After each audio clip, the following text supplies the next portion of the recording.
Olá, eu sou a Cássia, seja muito bem-vinda ao meu canal.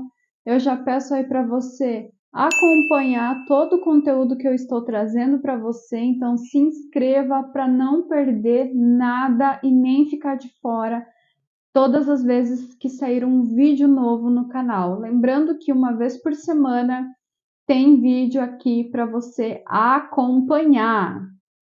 Vamos voltar às nossas analogias? Que eu acho que fica muito mais fácil da gente compreender e entender o conteúdo técnico que eu estou compartilhando aqui com vocês, técnico e científico. Imagine um lugar muito pequeno, mas muito pequenérrimo. Nesse lugar moram, vamos lá, um crocodilo, um macaco e um cientista. Imaginou? E agora eu te pergunto, como será que é a relação entre esses personagens, entre toda essa diferença? Quem será que é o líder? Quem será que comanda tudo?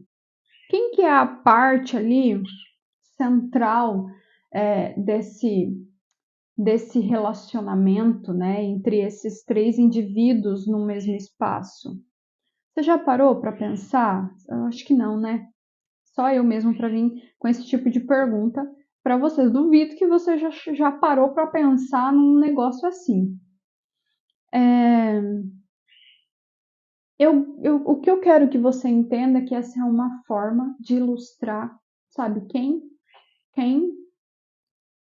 O meu e o seu cérebro, tá? Então é como se dentro do nosso cérebro nós estivéssemos ali morando o crocodilo, o macaco e o cientista. Quem que é o crocodilo, Cássia? O crocodilo, ele vai representar o nosso ser primitivo, a nossa natureza humana, aquela questão primitiva. Quem você acha que é o macaco? O macaco são as nossas emoções, sempre saltitando para lá e para cá, e não para, e pipipi, popopó. Esse é o macaco, tá? E o cientista? Alguém sabe quem é o cientista? Eu sei, acertou você que disse o racional, a razão do negócio. Sim, esse é o cientista. E quando a gente tem uma união e uma interação positiva entre o macaco, o crocodilo e o cientista, eles podem realizar grandes feitos juntos. Porém, quando eles estão separados, né? Quando eles estão unidos, eles fazem grandes feitos que um sozinho não faria, tá? O macaco sozinho não teria tanto sucesso quanto esses três juntos, nem o cientista e nem o crocodilo. Então, para ter uma boa, digamos assim, um grande feito, a união desses três ela tem que ser feita, tem que ser realizada. Contudo, quando a gente tem uma situação de perigo e de medo, quem vocês acham que vai comandar essas situações? Não, não é o nosso cientista. E eu te convido a conhecer, a entender como que a nossa mente funciona e quem é que comanda quando a gente está numa situação que a gente julga de perigo, de ansiedade, de medo. Tendo esse pano de fundo estabelecido, né, do que é cada um desses personagens no nosso cérebro, e sabendo já que num momento de perigo, né, de ansiedade, medo, nós já sabemos que não é o cientista quem vai tomar a frente, ou seja, nesses momentos não tem uma regra. E é quando falta essa regra e tendo esse entendimento que a gente consegue entender por que permanecemos por muitos anos ou muito tempo repetindo os comportamentos financeiros tóxicos, comportamentos financeiros prejudiciais para as nossas vidas. Quando a questão se trata do nosso dinheiro, o nosso crocodilo interno e o nosso macaco, é quem comandam a situação. Então, o crocodilo está relacionado à nossa impulsividade e o macaco às nossas emoções. Então, o nosso racional, o nosso cientista, ele é tirado de cena.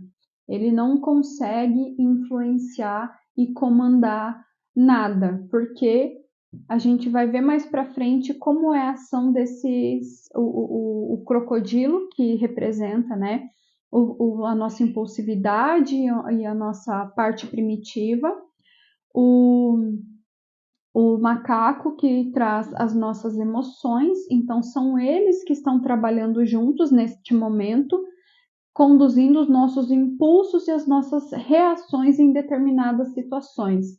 E o cientista é o racional.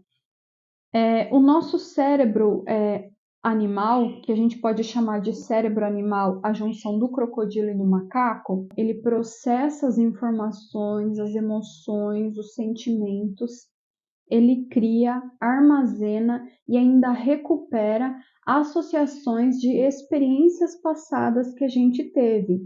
Além disso tudo, recebe informações sensoriais do mundo externo, acelerando a respiração quando os níveis de oxigênio estão muito baixos, por exemplo.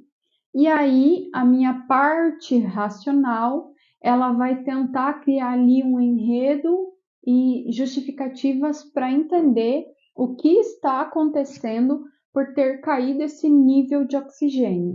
E assim conseguir tomar as melhores decisões do que deve ser feito dessa parte em diante, né? Desse momento em diante. O nosso cérebro animal, ele é muito mais desenvolvido do que o nosso cérebro racional.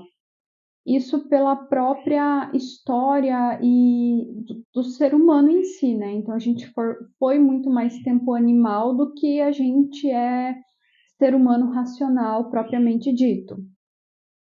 Então, esse cérebro animal, ele é muito mais rápido em comparação com o cérebro racional.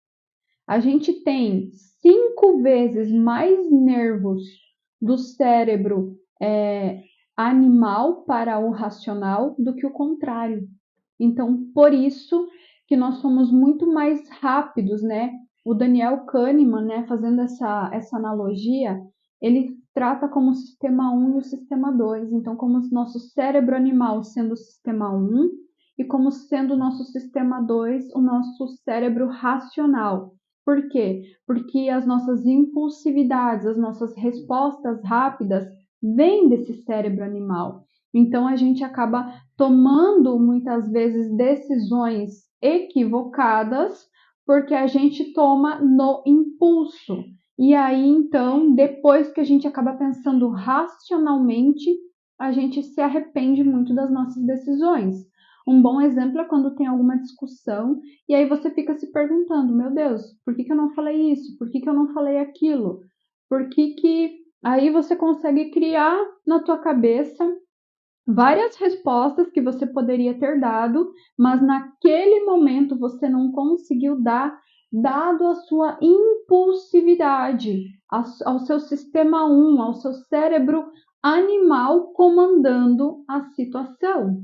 E por esses aspectos, a gente consegue entender por que a nossa parte racional ela tem menos influência sobre as demais partes do nosso cérebro, como, por exemplo, o nosso cérebro animal, né? Por isso que a gente toma as decisões muitas vezes atrapalhadas na nossa vida, por conta da impulsividade, por conta dessa baixa influência do racional, tá? É por isso que quando a nossa ansiedade aumenta muito, ou quando acontece qualquer outro evento que nós reconhecemos como uma ameaça, é comum o nosso cérebro racional congelar, bloquear ou entrar ali num momento de luta, né? Ele entra numa coisa de querer lutar, porque quem controla a situação é o nosso cérebro animal, é o macaco e é o crocodilo. Então, Isso explica porque a gente acaba muitas vezes congelando em determinadas situações, porque a gente acaba criando um bloqueio em outras.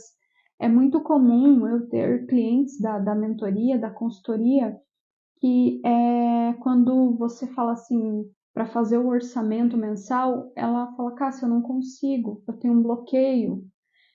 Porque tem alguma relação, tem algum preceito financeiro que acabou gerando esse trauma e esse bloqueio. Então, ela associa o dinheiro, o processo de sentar, organizar e fazer o orçamento a uma ansiedade. Isso gera uma certa ansiedade nela, é uma ameaça. Então, ela bloqueia e não consegue fazer.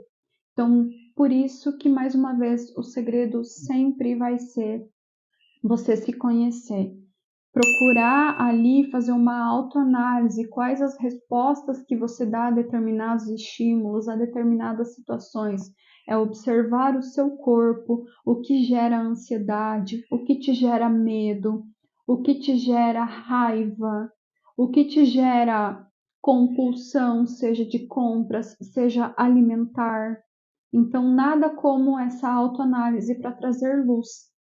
E eu te convido aí a continuar acompanhando os vídeos do canal. Mais para frente, nos próximos vídeos, eu vou falar sobre essa parte de congelar, de bloquear, de lutar, que o nosso cérebro entra nesse cenário, né? De luta, de bloqueio. O que acontece, o que é cada um desses e como a gente pode reconhecer quando está acontecendo conosco. Então, se inscreva no canal, me acompanhe. Até o próximo vídeo. Um beijo.